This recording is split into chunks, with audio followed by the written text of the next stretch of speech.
Olá, tudo bem? Graças a Deus, né? Estamos caminhando. Eu vou trazer mais revelações de Maria Valtorta e confesso que eu estou a cada dia mais extasiada. No outro vídeo, eu disse que eu levei um susto, um susto bom, de que Jesus virá, né? Agora, no nosso tempo. E na sequência agora, na última mensagem, eu também levei assim um susto muito grande. E porque profecias não falam claramente. E, naturalmente, a Maria Valtorta, Jesus não quis escrever palavra por palavra. Então, como eu estou um passo adiante, nós vamos trocar ideias, o que Jesus está se referindo, tá? Ele não fala por A mais B, a Maria Valtorta. Este A mais B, ele fala a mim. Então, nós vamos trocar uma ideia.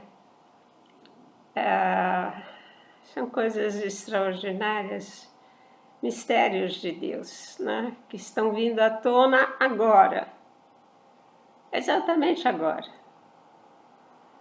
Não foi tudo revelado a Maria Valtorta, no sentido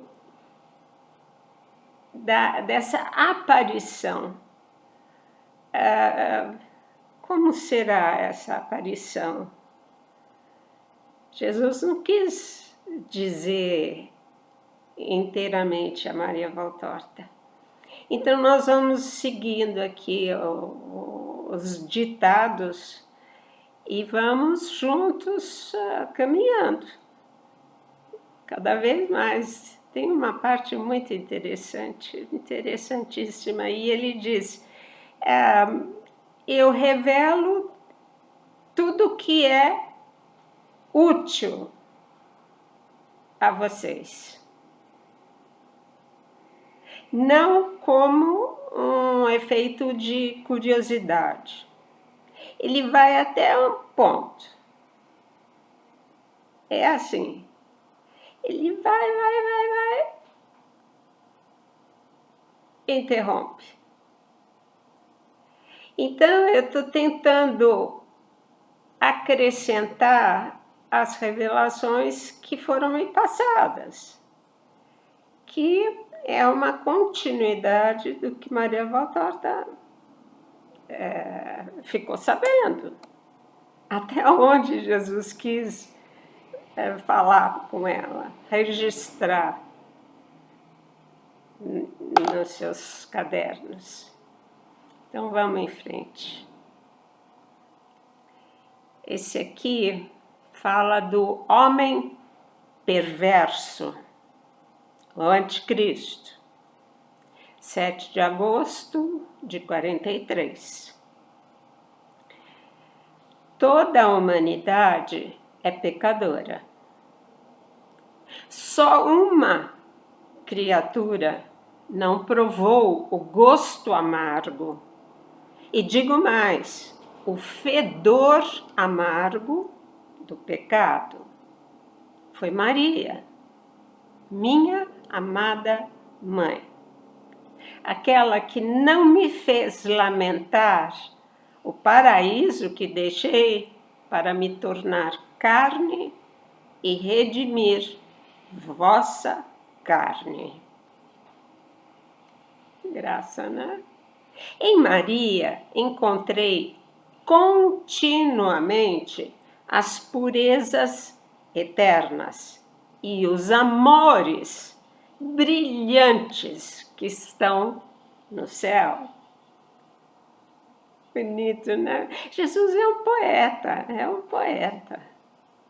Nela estava o Pai, que a acariciava como a perfeita entre as criaturas. A perfeita. A filha perfeita entre as criaturas. Nela estava o Espírito Santo. Nós sabemos disso. Que com seu fogo a penetrou e transformou a Virgem em mãe. A Virgem na mãe. Ela continuou virgem, né?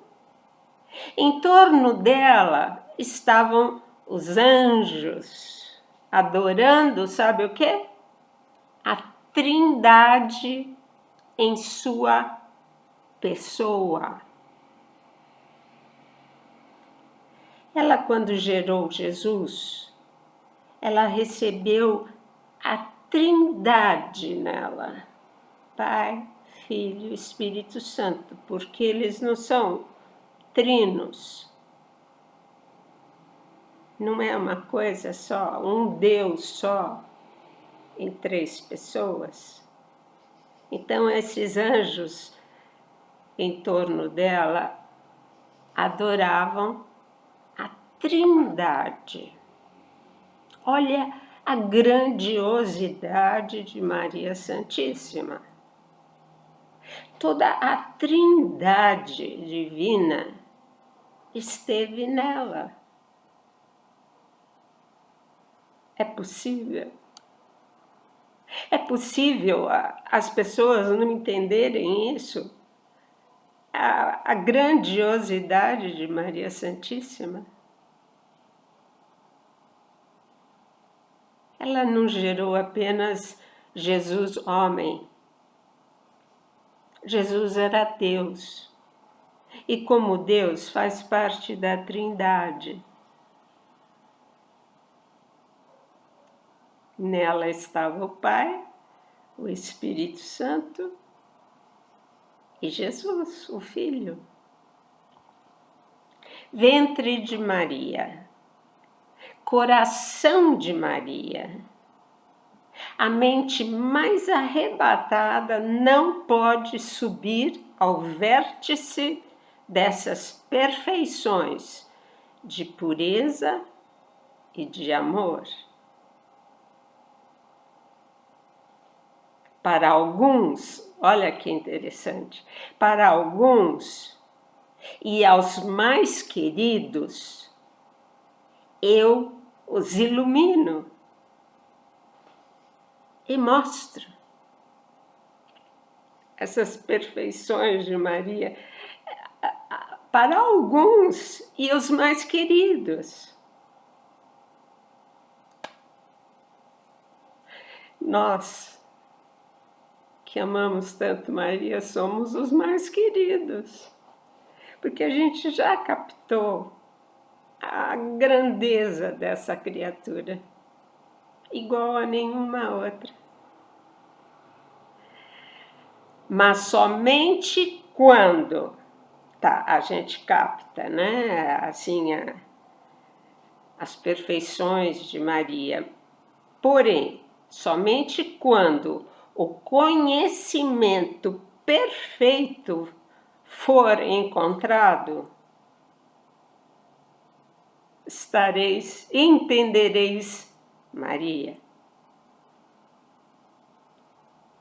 Só quando tivermos realmente,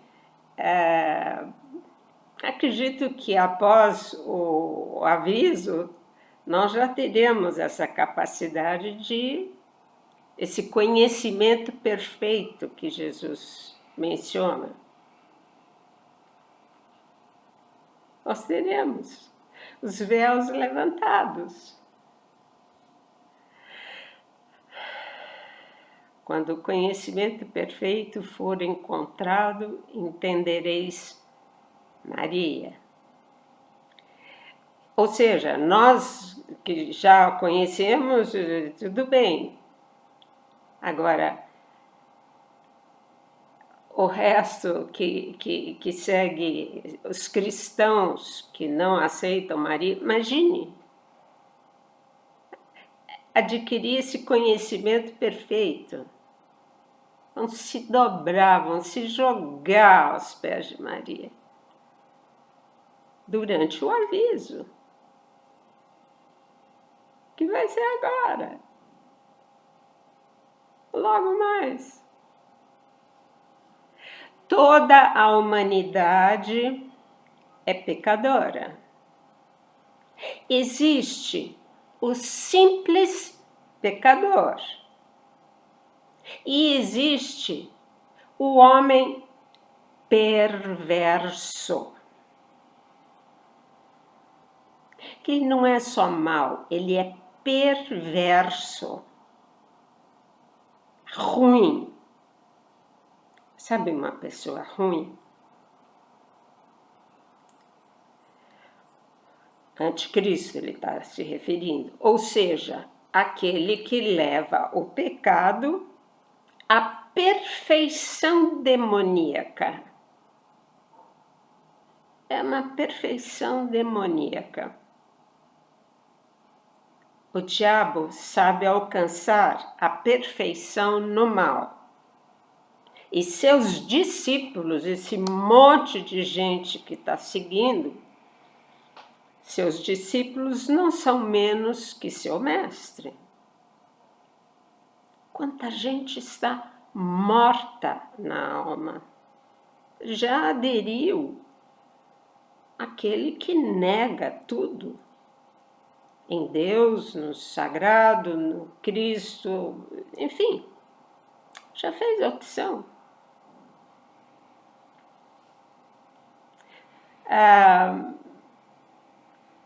Eu já vos disse, Lúcifer se esforça em imitar a Deus no mal,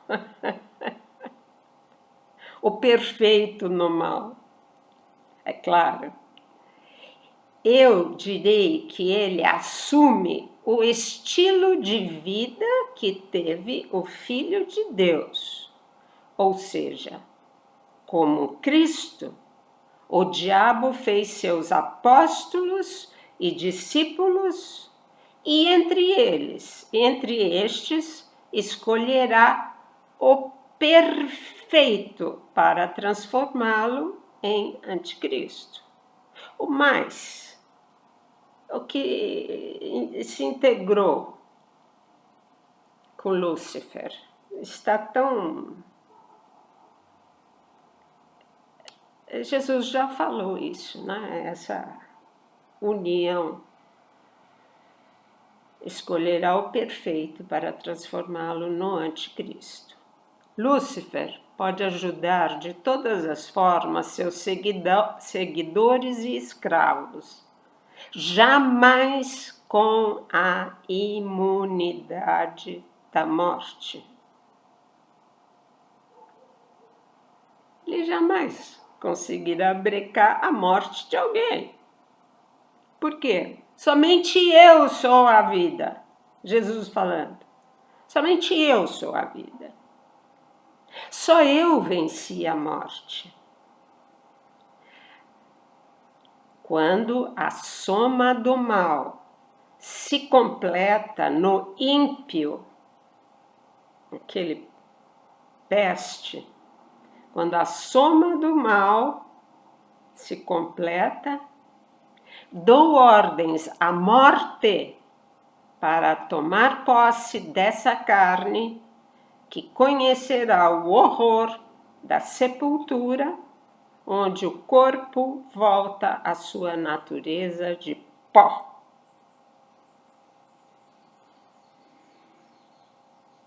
todos esses perversos que nós estamos conhecendo e que estão vindo à tona, quando atingirem a soma do mal, quer dizer, vai somando os pontos, né? De todas as ações malignas.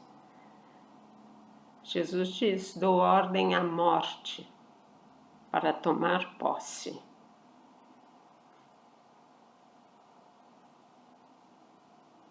O espírito, quando em liberdade, depois que morre, né? O espírito, ele espera a hora em que terá novamente, está falando dos bons agora, o espírito, quando em liberdade, espera a hora em que terá novamente a perfeição da criação de Deus, ou seja, a união do espírito com a carne para entrar na glória ou na danação eterna.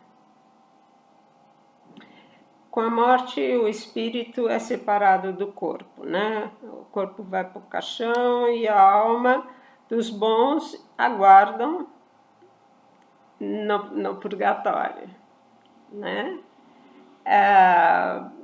Aguardam a volta, a perfeição da criação de Deus, ou seja, para o juízo final, nós ressuscitaremos e entraremos no céu com um corpo glorioso. Certo? Não vai ser só a alma. As almas estão diante da luz, aguardando a ressurreição dos mortos, né? Os santos, os apóstolos, os patriarcas, os profetas, toda a gente que já está na convivência de Deus, mas estão em espírito. Ainda não tem corpo. O espírito é imortal, como seu Criador. A carne é mortal, como qualquer animal. Qualquer animal. Muitas vezes, os herdeiros do céu preferem a terra e tornam-se animais, vivendo como animais. Aquela mistureira, homem com homem, mulher com mulher, e troca de animais instintivos apenas. As almas separadas do corpo têm 3 moradas até que restem 2, céu e inferno. No final do mundo, não haverá mais purgatório, porque já haverá o juízo final e já determinou. Se você está no purgatório, já está salvo, daí para cima. Mas o purgatório não vai ser mais preciso, porque não nascerá mais criatura alguma no universo. Quando acabar esse mundinho, esse pequeno planeta, certo? Não vai ter onde atazanar, Satanás não vai ter quem atazanar. Vão estar todos no céu ou lá nos infernos com ele. Bem-aventurados, os bem-aventurados se alegram imediatamente no descanso eterno. É imediato, quando houver o final do mundo. As almas do purgatório realizam sua expiação, a sua purificação, pensando na hora da liberdade. Que horas que eu vou sair do purgatório, meu Deus? Isso vai depender do grau de pureza que você morreu. Se a alma não estava lá muito legal, vai durar bastante o purgatório. Mas se você já morreu num estado plenificado, talvez você nem passe pelo purgatório, já vai direto, né? E os condenados, inquietos, ficam furiosos com o bem que perderam. Aí vai cair a ficha, né? Quanto mais devassos, mais inquietos em sua terrível tortura. Deve ser uma coisa assim alucinante o que seja o inferno. Quanto ao homem mau, anticristo, que induziu milhões à impiedade e ao pecado, será como uma torre em um mar tempestuoso. Imagine as avalanches em cima dessa torre no meio de um mar tempestuoso. É a multidão dos mortos e a vívida memória dos assassinatos cometidos que irá açoitá-lo com muito mais pavor que os flagelos do inferno. O sofrimento de Satanás não vai ser igual aos outros. Não. Ele é o causador de todo o mal. Então, será açoitado por uma multidão de mortos condenados que não vão perdoá-lo. Não vão. Aquele que se lançou contra Deus e como uma fera causou estrago nas almas, velará por seu crime. Terá diante de si a prova do seu delito. Punição sobre todas as punições. Imagino que seja. Terror inumerável aos incontáveis pecados do homem mau. Aí Jesus dá uma amenizada. Agora, Valtorta, para consolar teu coração deprimido perante os relatos do mundo, onde o amor de Deus não domina, mas a sua severidade sim, eleve teu espírito com essas palavras e as almas como a tua. Elevar o nosso, que estamos lendo, eleve as almas como a tua. Sabes o que significam para mim os corações dados ao amor? São o meu paraíso na terra. Trazeis um pedacinho do céu para este pobre mundo, e neste pedacinho o Filho de Deus põe os pés para vir encontrar seu deleite entre os filhos do Pai. Poeta! Nós somos esse pedacinho de céu para este pobre mundo, e neste pedacinho o Filho de Deus põe os pés. Abra teu coração para o teu Deus, o teu Jesus, Dá-me teu coração, dá-me-lo completamente. Eu o quero como médico, amigo e Deus, que te escolheu pela tua fé e pelo teu ousado sentimento de amor.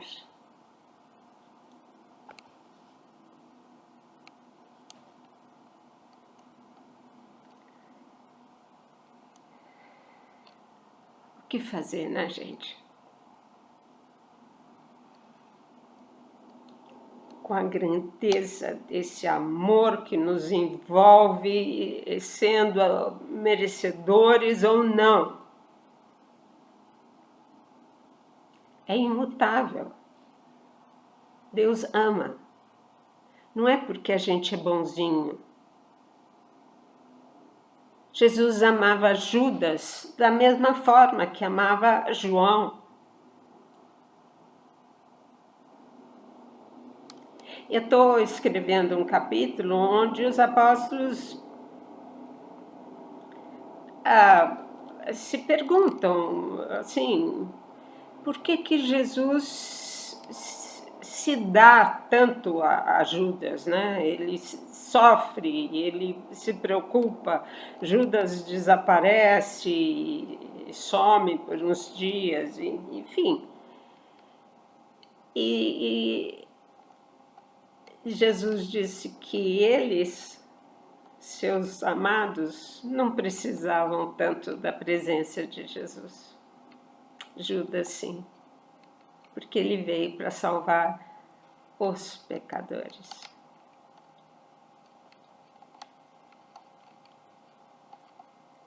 Eu fui longe, mas vejam o vídeo várias vezes e vejam a grandeza de Deus. No próximo a gente comenta. Um beijo a todos. Fiquem em paz. Tchau.